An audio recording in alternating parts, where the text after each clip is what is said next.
सबसे पहली बात language. What is language?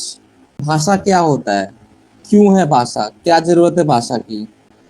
Communication का पार्ट है, through which we communicate. Very good, आसान सी चीज है।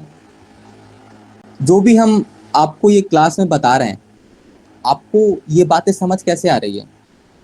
हम एक भाषा का इस्तेमाल कर रहे हैं, हिंदी भाषा का इस्तेमाल कर रहे हैं, जिससे आपको मेरी बातें समझ आ रही है। वही है। तो एक लैंग्वेज बेसिकली क्या होता है, दो अलग अलग एंटिटीज को इंटरैक्ट करने में जो मदद करता है, वही क्या है? लैंग्वेज। आसान सी चीज है। लैंग्वेज बेसिकली क्या है? दो अलग अलग लोगों को, दो अलग अलग चीजों को आपस में इंटरैक्ट करने के लिए जो चीज इस्तेमाल होती है, वो क्या है? लैंग्वेज। चलिए, अगला है प्रोग्राम।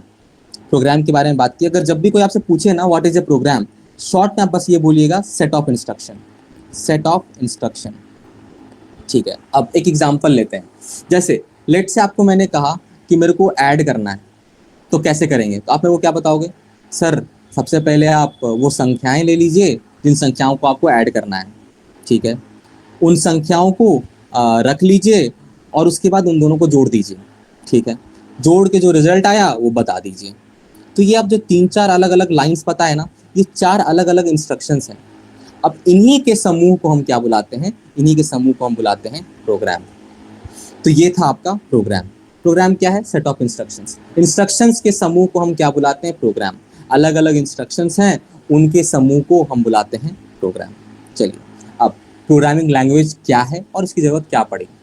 तो अभी तक हम लोग जो बात की उसके हिसाब से ये पता चला कि मशीन को सिर्फ और सिर्फ 0 और 1 समझ में आता है। साथ ही साथ मशीन क्या है? डम्ब है। डम्ब मतलब क्या हुआ कि मशीन को कुछ भी खुद का कोई समझ नहीं है। मशीन को जो हम बताते हैं उसके हिसाब से वो काम करता है। तो इससे मतलब, इसका मतलब ये हुआ कि मशीन को हमें बताना पड़ता है जिसके हिसाब से वो काम करे, ठीक है। तो अब मशीन को कोई भी चीज़ बताने के लिए हम पहले लिखते हैं इंस्ट्रक्शंस, और उन इंस्ट्रक्शंस को लिखने के लिए हम मदद लेते हैं किसी एक प्रोग्रामिंग लैंग्वेज का। और उन्हीं में से एक प्रोग्रामिंग लैंग्वेज सी है, जिसके बारे में हम लोग इस क्लास में चर्चा कर रहे हैं। उम्मीद है ये भी आपको समझ में आ गया होगा।